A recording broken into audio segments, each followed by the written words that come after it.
الحمد لله نحمده ونستعينه ونستغفره ونعوذ بالله من شرور أنفسنا ومن سيئات أعمالنا. من يهده الله فلا مضل له ومن يضلل فلا هادي له. أشهد أن لا إله إلا الله وحده لا شريك له، وأشهد أن محمدا عبده ورسوله. يا أيها الذين آمنوا اتقوا الله وقولوا قولا سديدا يصلح لكم أعمالكم ويغفر لكم ذنوبكم، ومن يطع الله ورسوله فقد فاز فوزا عظيما. أما بعد، السلام عليكم ورحمة الله وبركاته. داوەکارم لە پەروەردگار بۆ خاتر ناوەجوانەکانی بۆ خاتر اسمی عەظەمی خۆی ڕەحمەت و میهرەبانی بڕشێنێ بەسەر هەموو لایەکماندا. خوای گەورە بەری عەفوی خۆی بمانخا و لێمان ڕازی بێ، ڕۆژێک بمان باتەوە ئەو ڕۆژە بێ کە لە هەموومان خۆش ببێ و داخڵی بەهەشتمان بکات. ئیماندارانی عەزیز، میوانانی ماڵی خوا، لە وتاری ئەمڕۆدا لەگەڵ خۆشەویست داین پێغەمبەری نازدار صلی الله عليه وسلم. زۆر جار ئێمە هەموومان لە تاکەوە هەتا کۆ، لە بچکمانەوە هەتا گەورەمان ئەزانین کاتێ ناوی پێغەمبەر دێنین عەلەیهی سەڵات وەسەلام، باسی یەکێ لەو سیفەتە جوانانە دەکەوێتە بەرچاومان، ئەوش سیفەتی ڕەحمەتە. ئەم سیفەتەش سیفەتی ئەڵڵایە جەلە جەلالوو. خوای پەروەردگار ڕێگای داوە چەند سیفەتێ لەو سیفەتانە بە پێغەمبەرگیان عەلەیهی سەڵات وەسەلام ئاشنای کردووە. ئەگەر قورئان بکەینەوە وما ئەرسەلناکە ئیلا ڕەحمەتەن للعالەمین بینین، ئەگەر فەرمایشتەکانی پێغەمبەری خوش عەلەیهی سەڵات وەسەلام بکەینەوە، ئینەما ئەنە ڕەحمەت مهدات، کە خۆی فەرموویەتی. واتە هەردووگی چی لە قورئاندا چی لە فەرمایشتی پێغەمبەری خوا عەلەیهی سەڵات وەسەلام باسی ڕەحمەتە. بەڵام پێغەمبەری خوا صلی الله عليه وسلم ڕەحمەت نەبووە بۆ مرۆڤ، بەڵکو ڕەحمەت بووە بۆ تەواوی بەشەریەت و وەغەیرە بەشەریەتش. ئەمڕۆ بە پشتیوانی پەروەردگار باسی چەند ڕەحمەتێکی پێغەمبەرەکەین عەلەیهی سەڵات وەسەلام، چی ڕەحمەتێک بووە کاتێ پێغەمبەری خوا عەلەیهی سەڵات وەسەلام هاتوۆتە دنیاوە و پاشانش پەیامەکەی پێگەیشتووە و ئەو پەیامەی ڕەب العالەمین داوە بە خەڵکی. کاتێ پێغەمبەری خوا فەرمێ ئینەما ئەنە ڕەحمەت مهدات ئینی لەم ئوبعەث لەعانە وئینەما بوعثت ڕەحمەتە، واتە من نەهاتوومە لەعنەت فرۆش بم، واتە لەعنەت لە خەڵکم قسەی ناشیاو بە خەڵک بڵێم، بەڵکو من هاتووم کەچی ڕەحمەتم. عولەمایان فەرموویانە لە دەربارەی ئەو فەرمایشتە ئینەما ئەنە ڕەحمەت مهدات، ڕەحمەت یعنی هیدایەت، ڕێگە پیشەندەر، ڕێگایەکی چاک و باش پیشانەدا بە مرۆڤ بە هەموو کەسێ ئەو خەڵکی دەبا بۆ شوێنێکی چاک. ئەوش ئەوەیە بۆ ڕەحمەتی خوای پەروەردگار. فەرموویانە بۆ نەجات بوون، واتە ڕەحمەت مهدات، واتە بۆ سەرفرازی، بۆ ڕێگایەک نەجاتت هەبێ لە هەموو ئەوەی کە خوای پەروەردگار پێی ناخۆش. و ئەوەیە کە ئەفەرمن ئەدبا بۆ سەرفرازی و بۆ سەرکەوتن، و هەروەهاش ئەدبا بۆ ئەوەی ئەو کەسانەی کەوا لە ڕۆژی قیامەتا بەدەستی ڕاست کتابی چاک و باش وەردەگرن. ئەمانە گشتی تەفسیر کراوە لە دەربارەی ئەم فەرمایشتە شیرینەی پێغەمبەری خوا عەلەیهی سەڵات وەسەلام. تەنانەت پێغەمبەری خوا صلی الله عليه وسلم ئەو ئایەتە لە قورئاندا ئاماژەی پێکرا وما كان الله ليعبثهم وأنتم فيهم. خوای پەروەردگار کاتێ لە قورئاندا ئاماژەی پێ دەکا کە دەفەرمێ ئەی پێغەمبەری خوا ئەگەر تۆش لە ناویان بووی، تەنانەت بە بۆنەی پێغەمبەری خوا عەلەیهی سەڵات وەسەلام عەزاب و کە ئەشکەنجە بە ئیمانداران و بە موسڵمانان و بە مرۆڤەکان نادرێتەوە. واتە هەر خودی پێغەمبەری خوا عەلەیهی سەڵات وەسەلام ئەوەیەکەوە عەزاب و ئەوەیەکەوە ناڕەحەتی خوای پەروەردگار لەبەر پێغەمبەری خوا عەلەیهی سەڵات وەسەلام نادا. ئەگەر تەماشاشکەین ئیماندارانی خۆشەویست، پێغەمبەری خوا صلی الله عليه وسلم فەرمێ نمونەی خۆی دێنێتەوە و نمونەی خەڵکی دێنێتەوە. چۆن لە شوێیەکی تاریکدا هیچ دیار نەبێ، زۆر تاریک بێ، بەڵام لەگەڵ تاریکیەکە ڕۆشنایەکی کەم بێ، ئەڵێ لەو کات و ساتەدا ئەگە لە شوێنێکی تاریک و ڕۆشنایەکی زۆر کەم ئەوانەی کە حەشەراتن یەکسەر هەمووی دەچێ بۆ ئەو ڕۆشنایە. ئەڵێ ئومەتەکەم ئەو ڕۆشنایە وەک ئاگر دای بنە، ئەوانەش دانە کە دێن بۆی وەک ئومەتەکەم بەڵام کەسێکەیە بەردەمیان دەگرێت.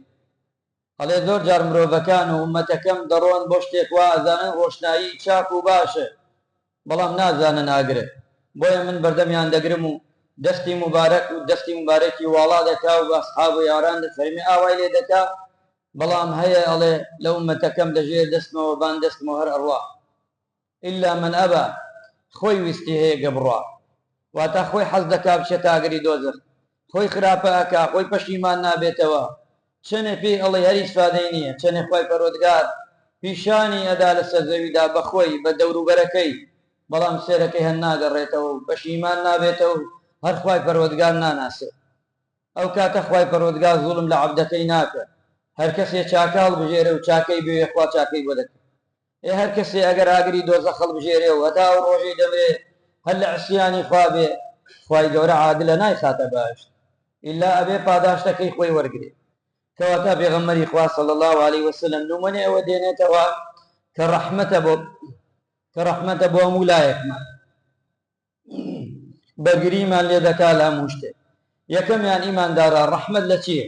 هەموو پێغەمبەران دوعایەکیان نەبوو لە دنیادا کردیان، بەڵام پێغەمبەری خوا نەیکرد. لەناو پێغەمبەرانە هەموو پێغەمبەران خوای پەروەردگار فەرمووی پێیان ئەی پێغەمبەران دوعایەک بکەن، چیتانەوێ بیکەن، داوایەک، هەموویان داواکەیان کرد لە دنیادا، بەڵام پێغەمبەرێک کە داواکەی نەکردو هەڵی گردۆ بۆ قیامەت نەک بۆ ئومەتەکەی بەڵکو بۆ تەواوی خەڵکی لە ڕۆژی مەحشەردا و لە ساحە و گۆڕەپانی مەحشەردا. ئەو ڕۆژەی کەوا هەموو پێغەمبەران بە چۆکە ئەکەون، ئەو ڕۆژە هەموو مرۆڤەکان لە قڕ و لە لیتا و لە تاوان و گوناحی خۆیان تێکەوتون، هەمویان بە یەک دەنگ هاوار دەکەن، ئەناڵێنەوە مرۆڤەکان بۆ ئەوی نەجاتیان بێلەوە. هەندێکیان ئەگەیەتەوە ئاستەی ئەڵێن خوایە ئەگەر بۆ دۆزەخە بەس با بڕۆی نەجاتمان دێت، بەڵام نازانن ئەوە لە چاوی دۆزەخا هیچ نییە.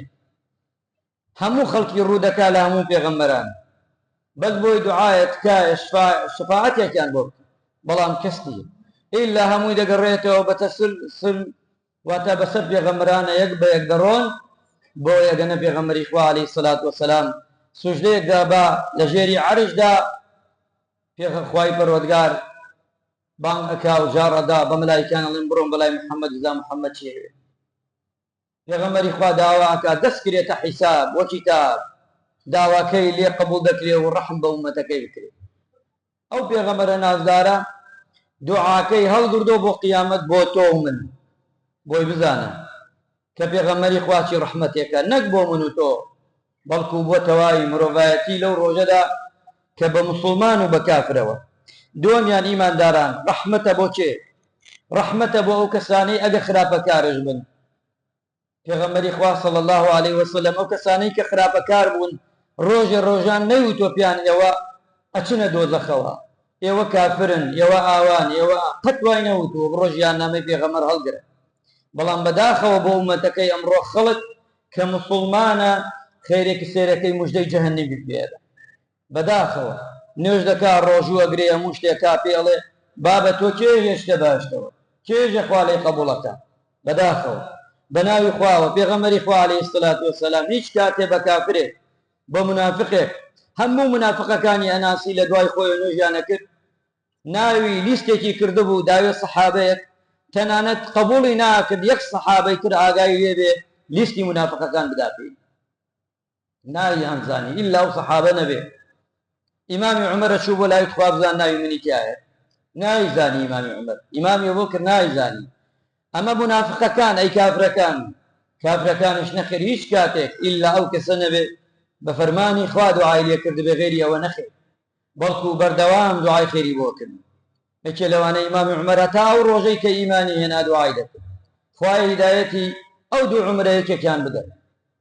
یان ئەو کابرای هاتە خزمەتی پێغەمبەری خوا سێ جا چوار جا هاوردیان عارەقی خوارد، یەکێ لە ئەسحاب و یاوەران سێ جا هاوردیان جەڵدیان کرد و دوای گەڕاوە، لە سێمایان لە دووەمدا وتی لعنەتی خوا لێ بێ بۆ نە پێغەمبەری خوا ئەزیەت دەدەی، پێغەمبەری خوا تووڕە بوو فرمي والله أو أخوة بيغمري خوشي سير رحمتي بيغمر كان عليه الصلاة والسلام سير رحمتي أمتك كشي أكن دي عزيزان خوشويستان سيميان رحمتي بيغمري إخوة عليه الصلاة والسلام كاتب في ذلك فإن تعذبهم فإنهم عبادك وإن تغفر لهم فإنك أنت العزيز الحكيم كاتب بيغمري إخوة صلى الله عليه وسلم دسي والادك دسي بردكاتوا لروج قيامتها هواردك على أمتي أي إخوة جان أمتكم إخوة متعال جل جلاله يكسر ملائكة دنيري بلا بيغمر إخوة عليه الصلاة والسلام دفرمي جبريل لنا اذهب إلى محمد برو بلا محمد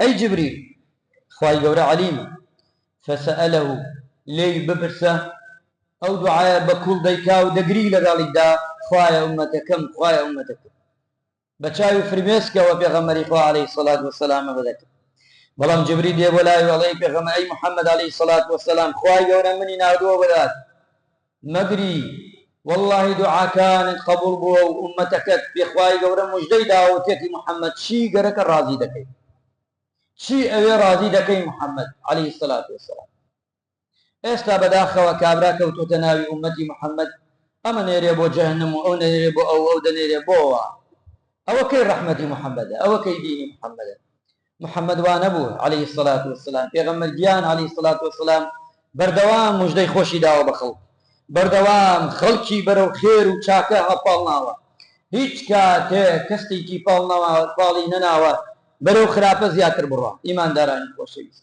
کەسێک کە خراپە دەکاتوە بێ دەستی بگری نەیلی خراپە بکە قسەیەک نەکەی ئەو بەرە ئەولا بچێ و بە بۆنەی سەبەب و هۆکاری تۆ کە تۆ پاڵی بدەی بەرەو خراپە بچێ خوا پەنامان بدە یەکێکی تر لەو ڕەحمەتەی پێغەمبەری خوا عەلەیهی سەڵات وەسەلام ڕەحمەت بە ئەسحاب و یاوەران پێغەمبەری خوا زۆر سەحابەی خۆشگەرەک دعاکا بۆ ئەسحاب و یاوەران بۆ مامەی بن عەباس ڕەضا و ڕەحمەتی خوای لێ وەوە تەواوی سەحابەکان و خولەفای ڕاشیدین و پاشانش دێتەوە پێغەمبەری خوا عەلەیهی سەڵات وەسەلام ڕەحمە کە دوعای خێر بۆ ئومەتەکەی زۆر دەکات لەگەڵ ئەوەشدا فەقیر و هەژار و لێقەوماوی ئومەتەکەیشی لەفکر نەکردووە کاتی قوربانی دەکا هەتا ئەو ڕۆژەی ئەوەی فەقیرە وەزارە و نەدارە قوربانی نەکردێ محەممەد بۆی کردو عەلەیهی سەڵات وەسەلام سێر پێغەمبەرگیان کەن عەلەیهی سەڵات وەسەلام قوربانی کردو بۆ هەژارانی ئومەتەکەی وتێتی نەکوا هەژارەکانم ڕۆژە لە ڕۆژان نەیان بێ و قوربانی نەکەن لە پێناوی خوادا ئەو کردێتی بۆ هەرچی هەژارانی ئومەتەکەی کەواتە پێغەمبەری خوا صلی الله علیه وسلم کەسی لە فکر نەکردووە دوعای کردووە فرموویەتی ئەی عایشە هەموو پێنج فەرزەیە دوعات بۆ دەکەم کە خوا لێت خۆش بێ و لێت ڕازی بێ دایکی ئیمانداران زۆر دڵی خۆشە بێ بەم دوعایە چونکە دوعای پێغەمبەران ڕەت ناکرێتەوە وتی ئەی عایشە چاک بزانم دوعایە بەس بۆ تۆ ناکەم هەموو پێنج فەرزەیە من دوعاکەم بۆ ئومەتەکەم هیچ نوێژێک نییە ئومەتەکەم لە یاد بچێت ئەوە ڕەحمەت و مێرەبانی پێغەمبەرە بۆ ئومەتەکەی عەلەیهی الصلاة والسلام کاتێ ئەڵێن وما ئەرسەلناکە ئیلا ڕەحمەتەن للعالەمین وامەزانە بەس ڕەحمەت بۆ تۆیە بۆ منە نەخێر ئەو ڕەحمەتە کاتێک کەوێتە بەرچاوتەوەیەتە بزانە ڕەحمەتە بۆ مرۆڤ و غەیرە مرۆڤی دەگرێتەوە یەکێکی تر لەوانە و ڕەحمەتەی پێغەمبەرگیان عەلەیهی الصلاة والسلام لە ئەسنای نوێژایە پێغەمبەری خوا صلی الله علیه وسلم ڕوو ئەکاتە ئەوانەی کەوا لە نوێژدا نوێژ دەکەن و بەرنوێژی دەکەن بۆ خەڵکی دەڵێ نوێژەکانتان درێژ مەکەن وریابن پیاوی گەورەتانەیە نەخۆشتانەیە پێغەمبەرگیان عەلەیهی الصلاة والسلام نوێژی کورد کوردەتەوە ئەگەر شتێک ڕوودا ئەمە تایبەتە بۆ ئیمامەکان دەنگی مناڵی ببیستیا زۆر ئەگریا زۆر هین بوو یەکسەر نوێژەکەی کەمێک کورتە کردەوە هیچ نەکا دایک و باوکی لێ نوێژەکە بن با بگەنە مناڵەکان پێغەمبەری خوا صلی الله علیه وسلم لە نوێژدا ڕەحمەت بووە بە خەڵک لە عیبادەتا ڕەحمەت بووە بە خەڵک ڕەحمەت بووە بۆ منداڵ ئیماندارانی خۆشەویست پێغەمبەرگیان چۆن بووە لەگەڵ منداڵە کابرا هاتە ماڵی پێغەمبەری خوا صلی الله علیه وسلم عرابیە پێغەمبەری خوا صلی الله علیه بینی پێغەمبەری خوا لەگەڵ مناڵەکانایە و ئەیان بینی و ئەیان گرێتە باوشەوە ماچیان دەکا فەرمووی بۆ ئەی محەممەد تۆش مناڵ ماچ دەکەی والله ئەوەنە ساڵە منە تا ئێستا کە مناڵێکم ماچ نەکردووە پێغەمبەرگیان فەرمووی عەلەیهی الصلاة والسلام دیارە خوای گەورە ڕەحمی لە دڵتا هەڵکردووە کە لەبەرەوەی ماچی مناڵە نەکردووە بەزەید بە مناڵان ئایا چکە بەزەی بە مناڵدان بە مناڵە ئەوە ڕەحمەتە، چی مناڵی خۆت بێ و غەیرە مناڵی خۆت بێ. هەر مناڵێکە بینی ها لە محنەتدا ها لە ئازارە تۆ لێرەدا دڵە بۆی ژان دەکا، ئەوە ڕەحمەتی ئەو ئومەتەیە، ئەوە ڕەحمەتی ئەو پێغەمبەرەی عەلەیهی سەلات وەسەلام تۆ کۆت کردێتەوە لە دڵی خۆتدا کە ئەنجامت داوە. پێغەمبەر گیان عەلەیهی سەلات وەسەلام وشترێک کاتە لایە و بینی وشترەکە بە چایە فرمێز دێتە خوارەوە، ئەوە دەرچین لە مرۆڤ با بینەوە پێغەمبەری خوا لەگەڵ گیان لەبەرانان چۆن بووە، وشترەکە فرمێز بە چایاتە خوارەوە. پێغەمبەری خوا عەلەیهی سەلات وەسەلام وتی خاوەنی ئەم وشترەکێیە، وتیان ئەو فڵان کەسە ئەنساریە، بانگی کرد وتی بۆ لە خوا ناترسی، بۆ نازێتی ئەو وشترە ئەدەی، زۆر باری پێبار مەکەوە تا شکایەت دەکا، بە گریانی چاوەکانی شکایەت دەکا. ئەم وشترە بای چەنە؟ فەرمووی ئەوە نەوتی پارەکەی بەنێ با وشترەکە بۆ خۆی بڕوا و سەربەخۆ بێ. پێغەمبەری خوا عەلەیهی سەلات وەسەلام لەگەڵ گیان لەبەران شاوا بوو. ئەگەر پێغەمبەری خوا صلی الله عەلەیهی وسەلەم کاتێ دەچیتە مەدینە ئەو میحرابەی پێغەمبەرە بینی، ئەوە میحرابی ئەسڵی نییە بەڵکو دوای دروست کراوە. کاتێک ئافرەتێک هات بۆ ئەوەی لە ئەنساری مینبەرێ دروستکا بۆ پێغەمبەری خوا صلی الله عەلەیهی وسەلەم لەسەر دارێک وتاریەدا، داری خورما، یەکەم ڕۆژ چووە سەر ئەو مینبەرە دارە خورماکە دەستی کردە گریان، داوەزی لەسەر ئەو مینبەرە گەڕاوەوە دەستی خستە سەری ئەو دارە و بێدەنگ بوو گەڕاوە، ئەو دارە پێی ناخۆش و پێغەمبەری خوا لێ دوورکەوتەوە. ڕەحمەتی پێغەمبەر ئەمە ئیمانداران لەگەڵ گیان لەبەران و لەگەڵ چی ئەوانەی کەوا ڕوحی گیانیە کە پێغەمبەری خوا صلی الله عەلەیهی وسەلەم لەگەڵیان بووە. پێغەمبەری خوا صلی الله عەلەیهی وسەلەم لەگەڵ مردووەکانە چۆن بووە، ئەمە زیندوو ئەمجا بچینەوە بۆ مردوو. ئەوەی مسلمان بوو ڕۆژێ لە ڕۆژان پێغەمبەری خوا دانیشت و جەنازەیەک هات، وتی وەجەب گەیشتە شوێنی خۆی هەستا لەبەی. جەنازەیەکی تر هات وتی گەیشتە جێی خۆی. فەرموویانەی پێغەمبەری خوا عەلەیهی سەلات وەسەلام یەکەم و دووەم هەرێک وشەت وت. فەرمووی یەکەمیان و دووەمیان یەکێکیان چوو بۆ ئاگری دۆزەخ، کار و کرداری خۆی بوو گەیشتە مەنزڵی خۆی، دووەمیان ڕۆیشتە بەهەشت و کار و کرداری خۆی بوو گەیشتە بەهەشت. بەڵام پێغەمبەری خوا صلی الله عەلەیهی وسەلەم هەستا لەبەر حورمەتی مردوو چی کافر بێ و چی مسلمان بێ، جیاوازی نەکرد لە نێوانی ئەوەی کە کافرە یان مسلمانە. ئیماندارانی خۆشەویست، کەواتە پێغەمبەری خوا بەوەش کە ئەڕوانێ کە مردوو لەگەڵ مردووە ئەڕوانێت و لەگەڵ مردووشدا ئاوا حەساب و کتاب دەکا پێغەمبەری خوا عەلەیهی سەلات وەسەلام. کاتێ ئیبراهیم کوڕی وەفاتی کرد منداڵ بوو، بینیان پێغەمبەری خوا صلی الله عەلەیهی وسەلەم فرمێز بە چاوەکانی دێتە خوارەوە. کاتێ ئیمامی حەمزە مامی کە شەهید کرا، کاتێ مەصعەبی کوڕی عومەیر ڕەضا و ڕەحمەتی خوای لێ بێت ئەم کەڵە پیاوانەوە چەنەهای کرد، ئەیان بینی پێغەمبەری خوا بە چاوی مبارەکی بە ڕوومەتیدا فرمێسکە هاتە خوارەوە. ئەسحاب و یاران شەیان بینی لیان ئەپرسی دوایەوە ئەی فەرموو ئەمە ڕەحمەتی خوایە لە دڵی مرۆڤەکان دانا، چکە پێغەمبەری خوا صلی الله عەلەیهی وسەلەم بەمانە بێتاقەتە بوو. کەواتە دینی ئیسلام ئیماندارانی خۆشەویست دینێکی ڕەحمەتە، دینێکی میهرەبانیە، وەڵڵاهی جێی هەموو مسلمان، وەڵڵاهی جێی هەموو کافر، وەڵڵاهی جێی هەموو دینەکانی ترشی تیا دەبێتەوە. بەڵام بەو مەرجەی کە ئەو دینەی پێغەمبەر عەلەیهی سەلات وەسەلام وە خۆی جێبەجێت، نەک بە فکری من و بە فکری تۆ، نەک بە عەقڵی من و بە عەقڵی تۆ، نەک مرۆڤ خۆی دای ڕێژێ ئەمڕۆ دینێک بەو دینە بزانێ نا، ئەبێ ئەو دینە وەک پێغەمبەری خوا عەلەیهی سەلات وەسەلام جوان جوان حاڵی بێلەی گەی هەرکێ بگەیەتە هەرکوێ کە ڕەحمەت بەخشێ. من زۆر جار دەڵێم مرۆڤی مسلمانی ڕاستی قەینە و جوان و چاک و باش ئەوە وەک ئەوەیە بەردەوام باخشەیە یان چەنێ گوڵ ها لە باوشیان یان لە بندەستیە ئەگەیەکە هەرکێ گوڵێکی پێشکەش دەکات. ئەوە دینی ئیسلامە. دینی ئیسلام ئاوایە بۆی هەرواش بڵاو بووەتەوە. ئیماندارانی خۆشەویست، کاتێ ئەو دینە کە گەیەتە ئەو پەڕی دنیا وەگەیەتە ئەو پەڕی دنیا هەمووی ئاوا بڵاو بووەتەوە. بۆیە پێغەمبەری خوا فەرمی عەلەیهی سەلات وەسەلام وریابن وەکەذالک جەعەلناکم ئومەتەن وەسەطا، لەناو ڕاستا بن، زۆر تووڕە مەبن، زۆر تون نەبن، خۆتان دەربچن لە دین و خوا نەکا خەڵکش بەرە و هەڵدێر بەرن، خوا پەنامەندە. زۆر شل مەبن، ها زۆر شلیکەنەوە ئیتر هەموو شتێ ڕەها بێ و ڕەهەوا بێ، ئەو شترا بەڵکو لە نێواندا بن.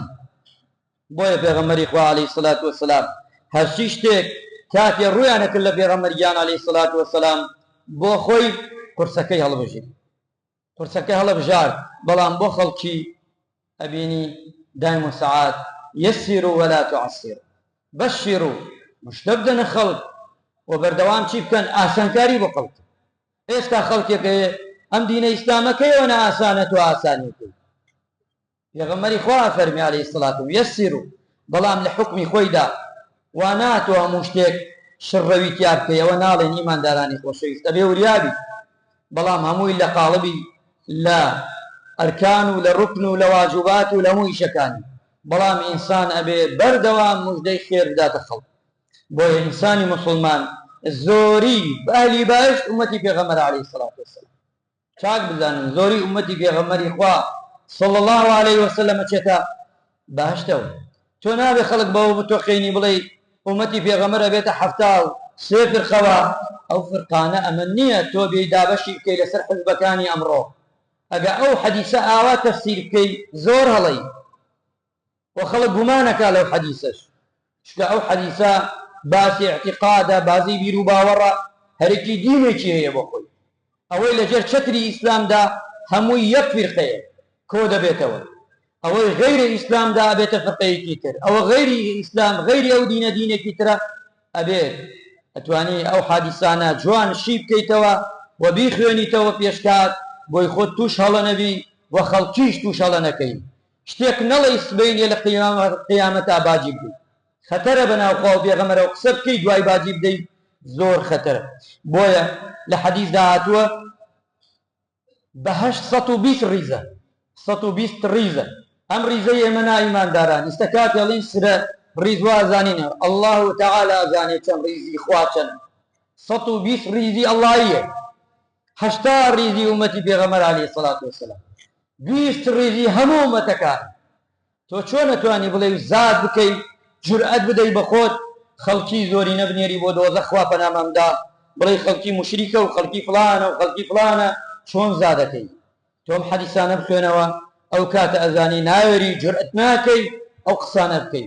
چکە ئومەتی پێغەمبەر ئینشاءالله تعالی هەموومان لەو کەسانە دەبین خوای پەروەردگار ناومان تۆمار دەکات لە بەش، و لەو کەسانەش دەبین ئینشاءالله تعالی ئەگەر تۆمارش نەکرێت بەرعەفی ئەڵڵا دەکەوین، ئەگەر بەرعەفی ئەڵڵا نەکەوین بەرعەفی پێغەمبەرەکەوین عەلەیهی سەڵات وەسەلام. ئەگەر ئەوش نەبێ مەلایکەکان، ئەگەر ئەوش نەبێ شوهەدا و ئەوانەی لە پێناوی خوادا شەهید بوون ڕاستیان کردووە، ئەگەر ئەوانش نەبن ئەوانەی کەوا دوای ئەوان کە دێ پیا و ڕاستگۆکان، ئەگەر ئەوانش نەبوو پیا و چاکان، ئەگەر ئەوانش نەبوون هەم مناڵێکت لەو مناڵانەی کە مردووە بە مناڵی و سەبرت کردووە لەسەری دەستت ڕاکێشێ و غەیری ئەوەش نەبێ زوڕێتەکانت هەرێکێکیانی بە ئیزنی ئەڵڵا گیان.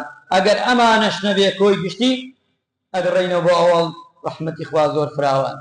بۆیە پێغەمبەری خوا فەرمێ کابرایەک و کۆتایی دێنم بەم قیسەیە، لە ژیانە خێری نەکردووە، هیچی نەکردووە، هیچی نەکردووە ئیمانداران، ئەیبەن بۆ دۆزەخ. خوا قەراری لەسەرەدا بیبن بۆ دۆزەخ، کاتە دەیبن بۆ دۆزەخ هەتا ئەگەیتە لێواری دۆزەخ بەرە کاتە دواوە ئاوە ڕێداتە دواوە. خوای متعال ئەم موقیفە بینێ سەمیعە بەصیرە بینەرە لە لێواری دۆزەخدا مەلایکەکان بۆی بخەنە خوارەوە. خوای گەورە نیگایەک دەنێرێ و پرسیارەکە لە مەلایکەکە، ئەڵێ پرسیاری لێکن بزان عەبدەکەم بۆ نەبەرە کاتە دواوە، بۆ نەئاوە ڕێداتە دواوە. من لەسەری نووسیومە ئەم عەبدەم ڕاباگری دۆزەخ، ئێوەش ڕاتان کێشاوە بە چاوی خۆشی دۆزەخەکەی بینیوە و ئەوە نەماوە فڕە بدەیێتە ئاگری دۆزەخەوە. ئەم عەبداڵێ ئەو خوایە کە من بناسم، ئەو زاتە ئەو ئەڵڵایە کە من بیناسم کە ئەرحەم الراحیمین بێ من ناخاتە ئەو دۆزەخەوە.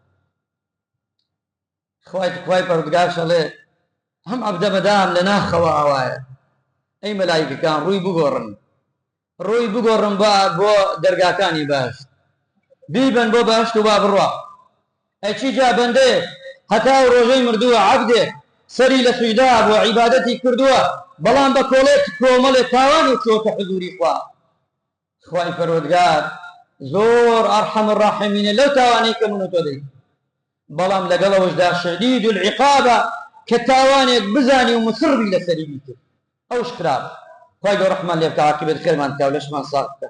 یا ربی خوایە لە تەپاڕێنەوە کەسێک بین ناومان تۆمارکەی لە ئەهلی بەهشت خوایە کەسێک بین ناومان تۆمارکەی بە شەفاعەتی خۆشەویستەکەمان بخەی وە خۆشەویستەکەت بخەی یا ربی خوایە ڕەحممان پێ بکەی یا ربی ئەو ڕۆژەی دەمرین خۆت بەها ناماوەنەوە بێ یا ربی خوایە ڕۆژێ بمری لێمان ڕازی بی یا ربی خوایە هەر کار و کردارێکی چاک دەیکەین خوایە بۆ ڕەزامەندی تۆ بێ یا ربی خوایە لێ تەپاڕێنە هەر تاوان سەرپێشیە کردومانە خوایە لێمان خۆش بە ئەوەی زانیمانە ئەوەی نەمانزانیوە ئەڵڵای گەم یا ربی خوایە ڕەحم بە باوک و دایکمان بکەی ئەگەر ماون یا ربی خوایە تەمەنیان پڕ خێر و بەرەکەت بکەی یا ربی باوک و دایکمان ئەگەر نەماون خوایە قەبرەکانیان بکەیتە باخێ لە باخەکانی باش خوایە ڕەحم بە مردوەکانمان بکەی یا ربی خوایە ڕەحم بە مردوەکانمان بکەی یا ربی خوایە ڕەحم بە نەخۆشەکانمان بکەی یا ربی خوایە ڕەحم بە نەخۆشەکانمان بکەی یا ربی خوایە ڕەحم بە قەرزارەکانمان بکەی و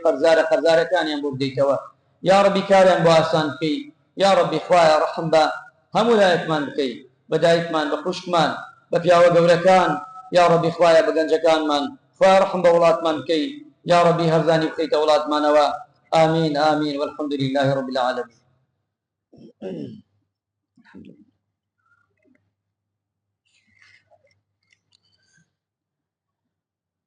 الحمد لله ثم الحمد لله وما توفيقي ولا اعتصام إلا بالله عليه توكلت وإليه أنيب إيمان داراني خۆشەویست هەر بۆ زانیاری بەڕێستان بۆ جەنابتان ئاگای لێبێ ئێمە خۆلی هاوینەمان تەواو کردووە ئەوەمان ماوە ئیتر خەڵاتی ئەو مناڵە چاوگەشانە بکەین إن شاء الله تعالى ئەمڕۆ ئافرەتانە دوای نوێژی عەسر هەر کەسێ ئافرەتی کچی لای ئێمە دەرسی خوێندووەم 3 مانگە بە دوای نوێژی عەسر ئامادە بێ ئەم شادەی پێدەدرێ لەلایەن مامۆستاکانیانەوە و هەمش دوایەوە خەڵاتش دەکرێت ئەمە بۆ کچان بۆ کڕان ئەم شەونا إن شاء الله سبە شەو دوای نوێژی عیشا إن شاء الله هەر لە مزگەوت بەشی کوڕان إن شاء الله خەڵاتیانەکەین و شادەیانش پێ ئەدەین دەستخۆشی دەکەین لەو کەسانی کە هاتوونەتە پێشەوە هەندێک خەڵاتی بۆ دیاری کردووە بۆمان بڕێکیان هەرێکی بە گوێرەی توانای خۆی